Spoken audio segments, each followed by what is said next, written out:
Ipinanganak ako noong dekada 90 at nung middle school na humaling ako sa mga romance drama. Sa tuwing nakikita ko ang di natitinag na pag-ibig ng mga bida, lalo na kapag inaalaga ang mabuti ng lalaki ang babae, naiinggit ako. At umaasa ako na balang araw ay magkakaroon din ako ng ganoong pag-ibig.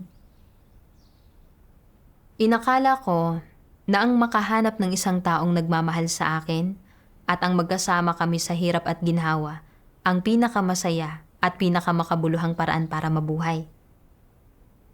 Noong Abril 2009, hindi pa natatagalan matapos kong matagpuan ng Diyos, nakilala ko si Juan Bin. 4 na taon ang tanda niya sa akin at siya ay isang taong totoo, sincero, mature at matatag at talagang maalalahanin at maalaga siya sa akin.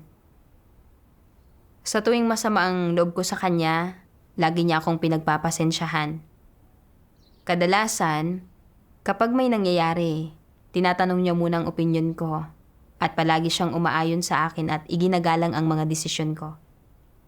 Komportable ang pakiramdam ko kapag kasama ko siya. Pati mga kamag-anak at kaibigan namin ay naiinggit sa akin. At sabi nila na palaging sobrang mapagparaya ni Juan Bin at mahirap nang makahanap ng ganoong tao sa panahon ngayon. Lubos akong nalunod sa tamis ng pag-ibig at madalas, pakiramdam ko ay napakaswerte kong magkaroon ng ganoong kamaalalahaning kasintahan. Habang paparami ang nababasa kong mga salita ng Diyos, naunawaan ko na ang gawain ng Diyos sa mga huling araw sa pamamagitan ng kanyang pagkakatawang tao ay para iligtas at gawing perpekto ang sangkatauhan. Dinadala iyong mga taos-pusong nananampalataya sa Diyos at kayang tanggapin ang kanyang paghatol at madalisay sa susunod na kapanahunan. At ito ang huling hakbang sa gawain ng Diyos para iligtas ang sangkatauhan. Madalas ding nakikipagbahaginan sa akin ang mga magulang ko tungkol sa kahalagahan ng pananampalataya sa Diyos. Pinaaalalahanan akong pahalagahan ang napakabihirang pagkakataong ito. Gusto kong ipangaral ang ebanghelyo kay Juan Bin. Magiging nakakagalak kung pareho naming magagawang manampalataya sa Diyos, hangarin ang katotohanan ng magkasama at maligtas at makapasok sa kaharian ng magkasama sa huli. Kaya, pasimple kong sinubukang alamin ang saloobin niya sa pananalig. Hindi siya naniniwala sa Diyos at naniniwala siyang hawak ng tao ang sarili nitong tadhana. Sabi niya, mga bata pa tayo at lahat ay dapat na tungkol sa pera. Sinabihan din niya akong huwag makinig sa mga magulang ko kapag nagsasalita sila tungkol sa pananampalataya sa Diyos at na walang Diyos sa mundong ito. Nang marinig ko siyang sabihin ang mga iyon, hindi maipaliwanag ang bigat ng aking kalooban. Noong una, naisip kong magagawa naming pareho na manampalataya sa Diyos. Pero hinding-hindi ko talaga inasahan na isa pala siyang ateista. Ano na ang gagawin ko? Nakita kong ang ilang kapatid na may mga pamilyang hindi nananampalataya sa Diyos ay hinadlangan at inusig ng mga ito na talaga namang napakasakit. Katulad na lang ng pinsan ko, bago siya ikasal, aktibo siyang gumagawa ng kanyang mga tungkulin at nangangaral ng ebanghelyo sa iba't ibang lugar, pero inusig at hinadlangan ng kanyang asawa na isang ateista ang kanyang pananalig pagkatapos nilang ikasal. At araw-araw, lagi silang nagtatalo o kaya ay nag-aaway. Nang maglaon, hindi man lang nakadadalo sa mga pagtitipon ang pinsan ko. At sa huli, napilitan siyang makipagdiborsyo at napunta sa asawa niya ang kanilang anak. Sobra siyang nalulungkot sa tuwing naiisip niya ang kanyang anak. Ayaw kong magtiis ng ganong klaseng pagsasama o pasakit. Hindi nananampalataya sa Diyos si Juan Bin, kaya kung uusigin niya ako pagkatapos naming ikasal, makapaninindigan kaya ako? Sandali kong hindi malaman ang gagawin. Sa aking pasakit, nagdasal ako sa Diyos. O Diyos, hindi ko inasahan na ateista pala si Juan Bin. Sa tagal naming magkasama, napakalaki na ng naipuhunan kong damdamin. hindi ko kayang bitiwan ang relasyon na ito. Pero kung mananatili ako sa relasyon namin at hahadlangan niya ang pananalig ko dahil magkaiba kami ng landas, ano ang gagawin ko? O Diyos, napakababa ng aking tayog. Pakiusap, gabayan mo akong makagawa ng tamang pagpili. Sa mga sumunod na araw, nagpatuloy akong basahin ang mga salita ng Diyos tungkol sa kung paano ituring ang pag-aasawa. At naunawaan ko na may mga prinsipyo sa pagpili ng kapareha. Mahalagang humanap ng isang taong kapareho ko ng mga pananaw. May mabuting pagkatao at hindi hahadlang sa aking pananalig.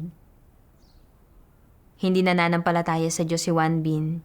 Hindi kami magkapareho ng mga pananaw o nasa iisang landas. At hindi magtatagal, maghihiwalay rin kami. Habang mas maraming damdamin ang ipinupuhunan ko, mas magiging masakit ito sa pakiramdam ko kalaunan. Noong mga panahong iyon, sa tuwing naiisip ko ito, sumasakit ang puso ko. Hindi ko kayang isipin ang makipaghiwalay, pero kung mananatili kaming magkasama, lalakad kami sa magkaibang landas. Talagang may tunggalian sa puso ko, kaya sinabi ko sa Diyos ang aking pasakit at mga paghihirap at humingi ako ng tulong sa Kanya. Bago ko namalayan, Marso 2011 na, at gusto na ng pamilya ni Juan Bin na magkasunduan na kami para sa kasal. Kinailangan kong magdesisyon. Sa puso ko, malinaw sa akin na hindi nananampalataya sa Diyos si Juan Bin at nawala kaming patutunguhan, pero umasa pa rin ako. Iniisip na, hindi ko pa naman formal na napatotohanan sa kanya ang gawain ng Diyos at hindi ako sigurado sa saloobin niya sa katotohanan. Kung hindi siya mananampalataya sa Diyos pero hindi niya naman hahadlangan ang aking pananalig, pwede pa rin kaming magsama. Kaya nagpa siya akong kausapin siya tungkol sa pananalig ko sa Diyos at tingnan kung ano ang magiging reaksyon niya. Hindi ko kailanman inasahan na sa sandaling narinig niyang nananampalataya ako sa Diyos, ikinuyom niya ang kanyang kamao sa galit at sinuntok ang pader. Nabigla ako sa ikinilos niya at nang makabawi ako, dumudugo na ang kamay niya. Nang makita kong susuntukin na naman niya ang pader, mabilis kong hinawakan ang kamay niya, pero pilit siyang kumawala. Nang makita ko ang kakaiba niyang kilos, ang malamig niyang ekspresyon at ang pagkamuhi sa kanyang mga mata, parang naging estranghero siya at natakot ako. Iniisip na, ito pa rin bang kasintahan ko na laging sumasang-ayon sa lahat ng sinasabi ko? Bakit may ganito siyang saloobin nang marinig niyang nananampalataya ako sa Diyos? Nananampalataya lang naman ako sa Diyos at wala naman akong ginagawang masama. Bakit ganito ang reaksyon niya? Sa puso ko, patuloy akong nagdasal sa Diyos. O Diyos, kung talagang hahadlangan niya ang pananalig ko, handa akong makipaghiwalay sa Kanya.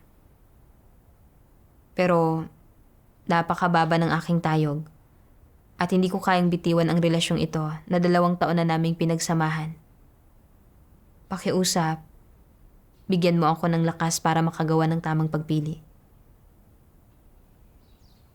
Pagkatapos magdasal, ibinahagi ko sa Kanya ang karanasan ko sa pagprotekta ng Diyos at nilinaw ko rin ang paninindigan ko.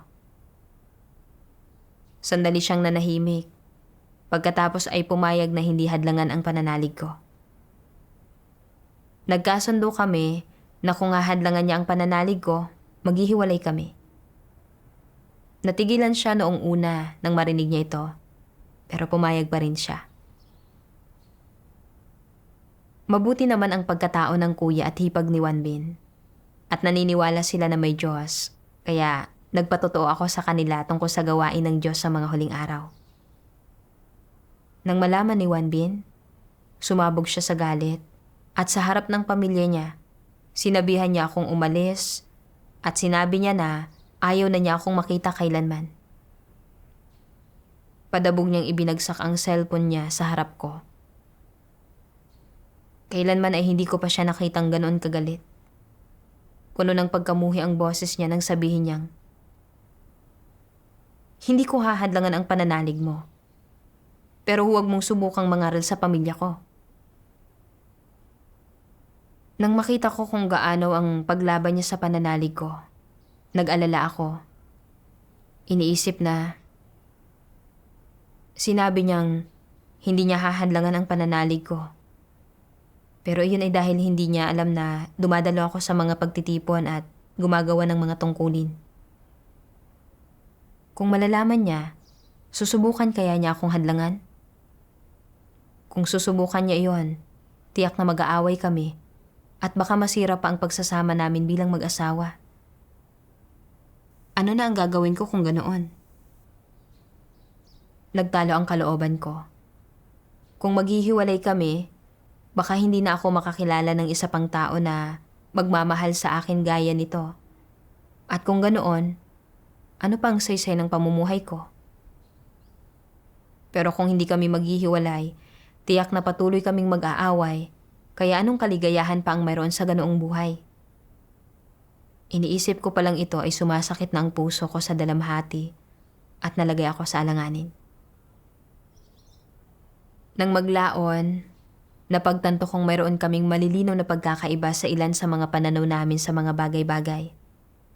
Halimbawa, sabi niya, pagkatapos naming ikasal, dapat ay magbukas kami ng restaurant, kumita ng pera para makabili ng kotse, bahay, at kung ano-ano pa. Sabi ko, kung gaano karaming pera ang kikitain ng isang tao, ay inorden na ng langit at kailangan lang natin ng sapat para mabuhay. Hindi pera ang pinakamahalaga sa buhay. Ang pananampalataya sa Diyos at pagsamba sa Kanya ang tamang landas sa buhay. Naiinis niyang sinabi, "Ano ang saysay ng buhay kung hindi ka kikita ng pera? Paano ka kakain o iinom kung walang pera? Wala kang ambisyon." Madalas mangyari ang ganitong mga pagtatalo at pagod na ako. Sa tuwing may hindi kami pagkakasunduan na nagdudulot ng samaan ng loob, napapaisip ako, ito ba ang kaligayahang gusto ko? Bakit hindi ako makadama ng kaligayahan? Ano ba talaga ang pinakamakabuluhang hangarin sa buhay? Paano ko maiiwasang masayang ang buhay kong ito? Pagkatapos, nagdasal ako sa Diyos. O Diyos, nung una, akala ko ay magdudulot ng kaligayahan ang mamuhay kasama si Juan Bin. At ito ang buhay na lagi kong pinapangarap. Pero hindi ito gaya ng inakala ko. Magkaiba kami ng landas na tinatahak at wala kaming mapagkasunduan. Kaya hindi kailanman lumaya ang puso ko.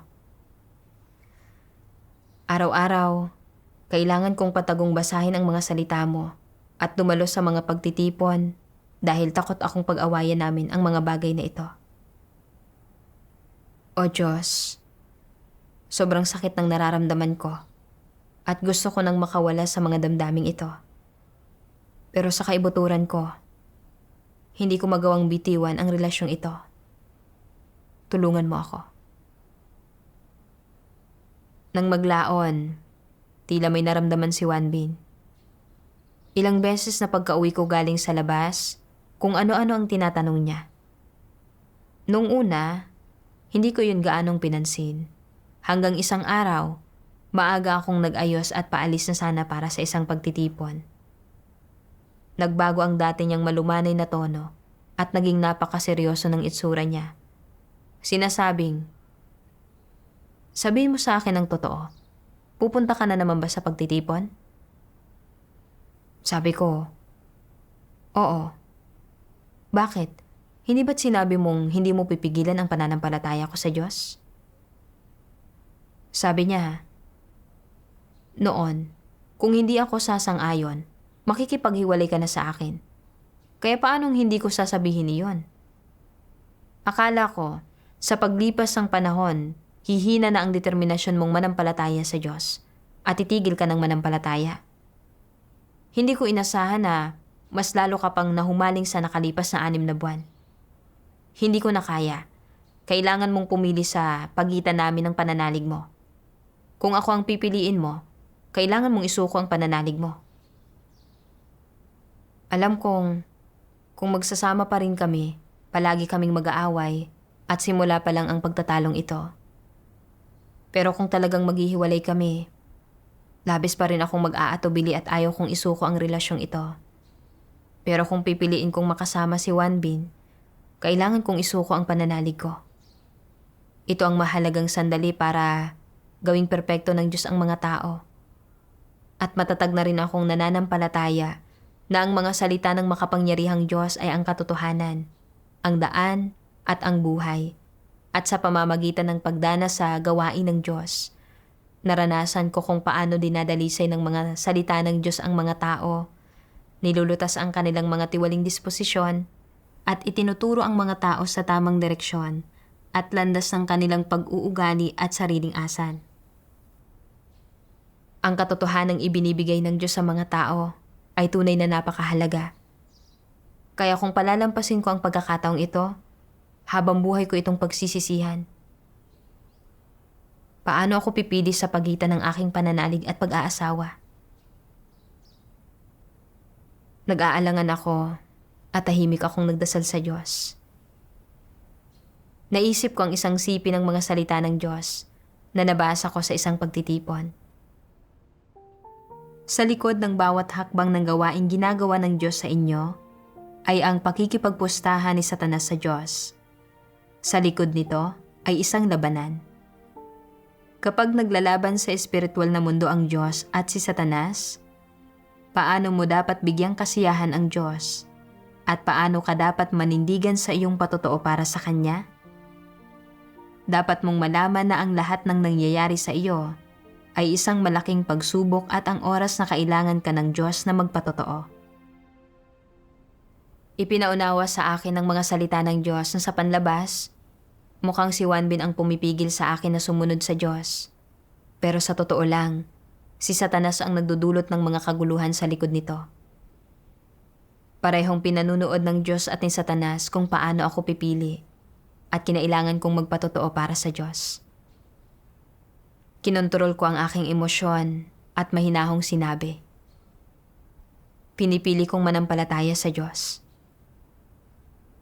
At nilinaw din ni Juan Bin ang kanyang paninindigan.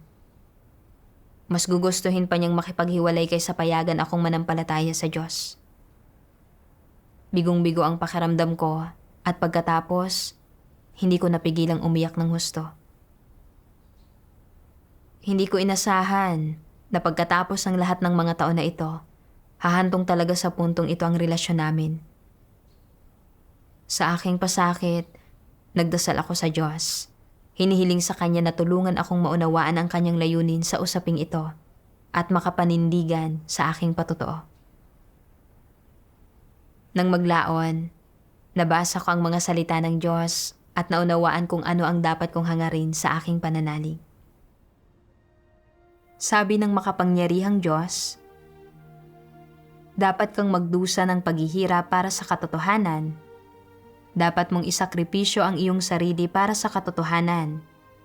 Dapat kang magtiis ng kahihiyan para sa katotohanan. At dapat kang sumailalim sa higit pang pagdurusa para magkamit ng higit pang katotohanan. Ito ang dapat mong gawin. Hindi mo dapat itapon ang katotohanan alang-alang sa pagtatamasa ng pagkakasundo ng pamilya. At hindi mo dapat iwala ang dangal at integridad ng buong buhay mo alang-alang sa pansamantalang pagtatamasa. Dapat mong hangarin ang lahat ng maganda at mabuti, at dapat mong hangarin ang isang landas sa buhay na higit na makabuluhan. Kung namumuhay ka ng gayong isang ordinaryo at makamundong buhay, at wala kang anumang layong hinahangad, hindi ba't pag-aaksaya ito sa iyong buhay? Ano ba ang iyong makakamtan mula sa ganitong paraan ng pamumuhay? Dapat mong talikuran ang lahat ng kasiyahan ng laman, alang-alang sa isang katotohanan, At hindi mo dapat itapon ang lahat ng katotohanan alang-alang sa isang munting kasiyahan. Ang ganitong mga tao ay walang integridad o dangal. Walang kabuluhan ang kanilang pag-iral. Sa pag-iisip ng mabuti sa mga salita ng Diyos, naunawaan ko na hindi pag-aasawa ang pinakamahalaga sa buhay at ang pananampalataya sa Diyos, pagkakamit ng katotohanan at pagkakilala sa Diyos ang nagbibigay kahulugan sa buhay. Sa mga huling araw, ang Diyos na nagkatawang tao ay naparito sa gitna ng mga tao para ipahayag ang katotohanan at hatulan at linisin ang mga tao upang iligtas sila mula sa kapangyarihan ni Satanas at pagkalooban sila ng buhay na walang hanggan. Pero sa pansamantalang pisikal ng kasiyahan lang ako nakatuon.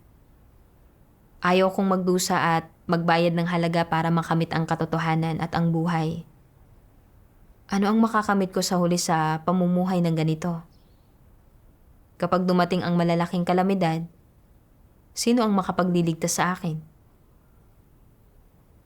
Dati, akala ko ay maganda ang pag-aasawa at na ang paggugol ng buhay kasamang isang taong nagmamahal sa iyo ay makabuluhan. Pero ngayon ko lang napagtanto na masyado pala akong walang muwang. Magkaiba kami ng landas ni Juan Bin. Hindi nananampalataya sa Diyos si Juan Bin.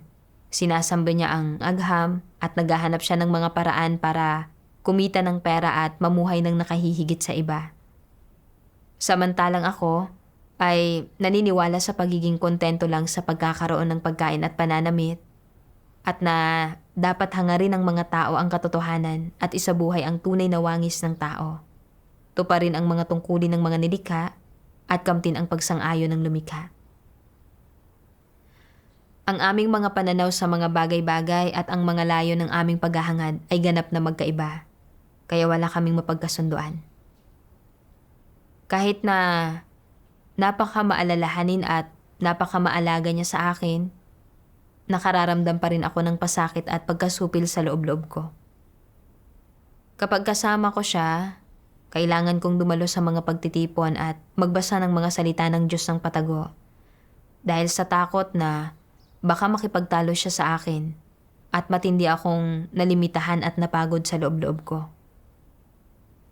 Kung kailangan kong mamuhay ng ganon habang buhay, magiging napakasakit nito. Ipinaunawa sa akin ng mga salita ng Diyos na ang pinakamahalaga sa buhay ay ang hangarin ng isang tao ang katotohanan, tuparin ang tungkulin ng isang nilikha at tapusin ang misyong ibinigay ng lumikha. Ang ganoong tao ay itinuturing na mahalaga sa mga mata ng lumikha at namumuhay ng makabuluhan at may halaga. Katulad ni Pedro, ginugol niya ang kanyang buhay na nakatuon sa paghahangad ng katotohanan at pagtupad sa kanyang tungkulin para bigyang kasiyahan ang Diyos. At sa huli, natanggap niya ang pagsang-ayon ng Diyos. Matapos itong maunawaan, mas lalo akong nakatiyak na ang pagpili na lakarin ang landas ng pananalig sa Diyos ang tamang pagpili. Pagkatapos, ay aktibo kong inilaan ang sarili ko sa hanay ng mga gumagawa ng kanilang tungkulin. Pagkalipas ng ilang panahon, biglang pumunta sa bahay namin si Juan Bin at ang kanyang mga magulang. Habang tumutulo ang luha sa kanyang mukha, sinabi ni Juan Bin, "Hindi ko kayang bitawan ang relasyong ito, pero hindi ko talaga matanggap ang pananalig mo. Para sa akin, hindi mo ba kayang isuko ang pananalig mo? Magkasama na lang tayong mamuhay ng maayos." Hinikayat din ako ng mga magulang niya na isuko ang pananalig ko. Napagtanto kong isa na naman itong pagpili na kailangan kong gawin. Kumalma ako at naisip, kung talagang mahal ako ni Juan Bin, dapat suportahan niya ang pananalig ko. Labis niyang sinasalungat ang pananalig ko. Tunay na pag-ibig ba ito? Hindi. Hindi ako pwedeng makipagkompromiso. Kaya, mahinahon kong ipinahayag ang aking paninindigan. Pinipili kong manampalataya sa Diyos at hindi ko pagsisisihan ang pinili ko. Bago umalis, tinanong ako ni Wanbin kung bakit hindi ko siya pinili at iniisip niya kung hindi ba siya naging sapat na mabuti sa akin. Sabi ko, hindi, naging mabuti ka sa akin. Dati, akala ko ay malaking bahagi ng buhay ang pag-aasawa. Pero matapos kong matagpuan ng Diyos, naunawaan ko na hindi pag-aasawa ang pinakamahalagang bagay sa buhay. Kung isusuko ko ang pananalig ko para makasama ka, bagamat sa panlabas, maaaring mukhang maginhawa at maligaya ang buhay na may pisikal na kasiyahan. Ano naman ang magiging kahulugan ng mabuhay ng ganito? Hindi ba't mabubuhay ako na parang isang naglalakad na bangkay? Ang buhay ba ay tungkol lang sa pagkain, pag-inom at pagsasaya? Iniraraos lang ang mga bagay at naghihintay ng kamatayan? Anong halaga ang mayroon sa ganoong buhay? Hinahangad mo ang pisikal na kasiyahan at isang buhay na nakahihigit sa iba. Pero hindi yan ang mga bagay na gusto ko. Hinahangad kong mamuhay ng isang tunay na buhay, isabuhay ang tunay na wangis ng tao, at matanggap ang pagsang-ayon ng lumikha. Magkaiba tayo ng landas na tinatahak, at hindi tayo makararating sa iisang hantungan. Nanahimik si Wanbin matapos itong marinig, at natapos na ang aming relasyon. Nang maglaon, pinagnilayan ko kung bakit ako labis na nabagabag nang mamili ako sa pagitan ng pag-aasawa at pananalig. Nakabasa ako ng isang sipi ng mga salita ng Diyos. Ang mga mapanirang impluensya at pidal na pag-iisip na naitanim ng malalim sa puso ng tao sa pamamagitan ng libu-libong taon na pambansang diwa ay ginapos at kinadena ang mga tao. Iniwan silang wala ni gatuldok na kalayaan, walang ambisyon o pagtitiyaga, at walang pagnanais na umusad. Sa halip ay pinananatili silang negatibo at paurong, nakabaon sa kaisipan ng isang alipin, at iba pa. Ang mga objetibong salik na ito ay nag-iwan ng di mabuburang bakas ng karumihan at kapangitan sa ideolohikal na pananaw, mga adhikain, moralidad, at disposisyon ng sangkatauhan. Tila nakatira ang mga tao sa isang madilim na mundo ng terorismo at hindi iniisip ng sino man sa kanila na lagpasan ito o iniisip na lumipat sa isang ideal na mundo. Sa halip, ginugugol nila ang mga araw nila ng may pakiramdam ng pagkakontento sa kalagayan nila sa buhay. Panganganak at pagpapalaki ng mga anak, pagsusumikap, pagpapapawis, pag-aasikaso ng mga trabaho, at pangangarap na magkaroon ng isang maginhawa at masayang pamilya, mapagmahal na buhay may asawa, ng paggalang ng mga anak, ng kagalakan sa kanilang katandaan, at ng payapang pamumuhay. Sa loob ng mga dekada, ng libu-libo, 10,000 taon hanggang sa ngayon, inaaksaya na ng mga tao ang kanilang oras sa ganitong paraan na walang sino man ang lumilikha ng pinakamagandang buhay sa lahat ng buhay ng tao, nakatuon lamang sa pagpapatayan, nakikipagkarera para sa kasikatan at pakinabang, at nagpapakanalaban sa isa't isa sa madilim na mundong ito. Sino ang naghanap na sa mga layunin ng Diyos? Mayroon na bang nagbigay pansin sa gawain ng Diyos? Ang lahat ng bahagi ng mga tao na sinakop ng impluensya ng kadiliman ay matagal nang naging kalikasan ng tao, kaya napakahirap na isakatuparan ang gawain ng Diyos at lalo pang walang pagnanais ang mga tao na bigyang pansin ang ipinagkatiwala ng Diyos sa kanila ngayon. Matapos basahin ang mga salita ng Diyos, naunawaan ko kung bakit napakahirap para sa akin na pumili sa pagitan ng pag-aasawa at pananalig. Mula pagkabata, nadoktrinahan ako ng mga drama sa TV na nagturo sa akin. Ang buhay ay mahalaga, mas lalo na ang pagmamahal, at pag-ibig ang pinakamataas. Naimpluwensyahan at nalaso ng mga ideyang ito ang isipan ko. Inakala ko, na ang pinakamasayang bagay sa buhay ay ang makahanap ng isang taong magmamahal sa iyo at ang magkasama kayong tatanda at susuportahan ang isa't isa. Lalo na kapag nakikita ko ang mga bidang babae na inaalagaan sa lahat ng paraan ng mga bidang lalaki. Iniisip kong napakasaya nila at sa paraang walang katotohanan ay naniwala ako na ang makahanap ng isang taong nagmamahal sa iyo ay nangangahulugang hindi na sayang ang buhay mo. Nang makita ko na napakahigpit na sinalungat ni Wanbin ang aking pananalig at pinapili niya ako sa pagitan niya at ng aking pananalig, napuno ako ng pasakit at tunggalian sa kalooban. At inisip ko na kung hindi ko makakasama habang buhay ang isang taong nagmamahal sa akin, wala nang kahulugan ang buhay ko. Sa pamamagitan ng pagkain at pag-inom ng mga salita ng Diyos, naunawaan ko sa wakas na hindi ang pagkakaroon ng pag-ibig ang bumubuo sa isang makabuluhang buhay. Katulad na lang na kahit palaging maalalahanin at maalaga sa akin si Wanbin, madalas pa rin akong makaramdam ng kahungkagan at kawalang magawa at tanging sa pagbabasa lang ng mga salita ng Diyos na panatag ang puso ko. Napagtanto ko na ang kahungkagan ng puso ay hindi mapupunan ng material na kasiyahan o ng pag-aalaga ng isang kapareha. Ang mga ideyang tulad ng pag-ibig ang pinakamahalaga at ang buhay ay mahalaga, mas lalo na ang pagmamahal, ay pawang mga malajablong salita ni Satanas para linlangin ang mga tao at sinusubukan ni Satanas na gamitin ang mga ito para tuksuhin at linlangin tayo na nagiging dahilan para bulag nating hangarin ang pag-ibig at pag-aasawa at ituring ang mga ito bilang mga tamang hangarin na sa huli ay nagiging sanhi ng ating paglayo sa Diyos, pagkakanulo sa Diyos at pagkawala ng ating pagkakataong maligtas.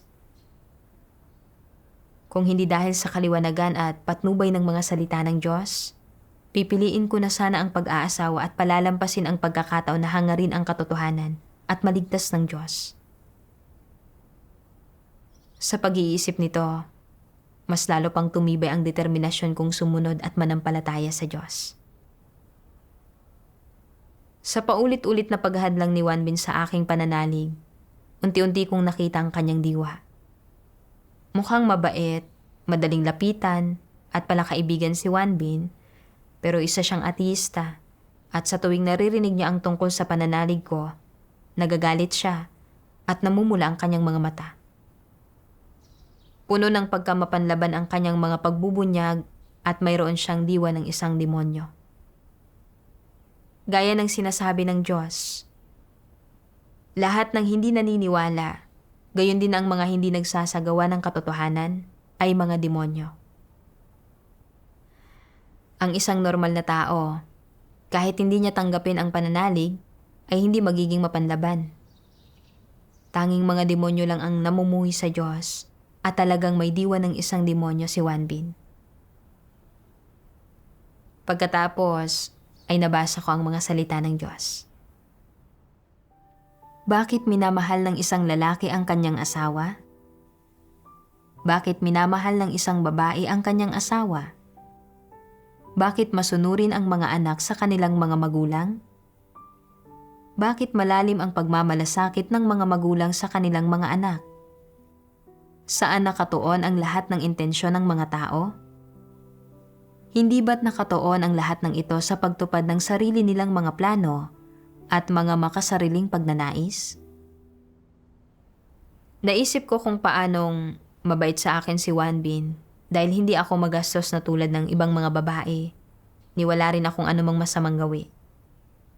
Mabuti rin ako sa mga magulang niya, masipag akong magtrabaho para sa pamilya niya, at hindi ako takot madumihan o mapagod. Nakikinabang siya sa mga bagay na ito. Pero nang malaman niyang nananampalataya ako sa Diyos, nag-alala siya na hindi na ako kikita ng pera kasama niya. At dahil naaapektuhan nito ang kanyang mga interes, partikular siyang nasuklam at nakaramdam ng paglaban. Sa tuwing nababanggit ko ang pananalig, pinagagalitan niya ako at minamaliit nang hindi man lang isinasaalang-alang ang nararamdaman ko. Hindi pa kami kasal at hindi ko pa talaga naapektuhan ang mga interes niya. Pero ganito na niya ako tratuhin. Kapag nagpakasal kami, sa sandaling ilaan ko ang sarili ko sa aking tungkulin. Tiyak na masahadlangan at uusigin niya ako at baka diborsyohin pa niya ako. Paanong magkakaroon ng kaligayahan kasama ang isang taong inuuna ang pansariling interes at namumuhi sa Diyos? Pagkatapos makipaghiwalay kay Juan Bin, mas gumaan ang pakiramdam ko at nakapagbabasa na ako ng mga salita ng Diyos, nakadadalo sa mga pagtitipon at nakagagawa ng mga tungkulin ng walang mga naglilimita. Naisip ko na ang masaksihan ang pagpapakita ng Diyos sa huling kapanahunang ito, matanggap ang pagdalisay at pagpiperpekto ng mga salita ng Diyos, at matupad ang tungkulin ng isang nilikha, ay tunay na isang malaking pagpapala at napuno ng tamis at galak ang puso ko. Ngayon, kaya ko nang ilaan ng buo ang aking sarili sa aking pananalig at tungkulin. Ito ang pag-ibig at pagliligtas ng Diyos para sa akin. At nagpapasalamat ako sa Diyos mula sa kaibuturan ng aking puso. Salamat sa Diyos.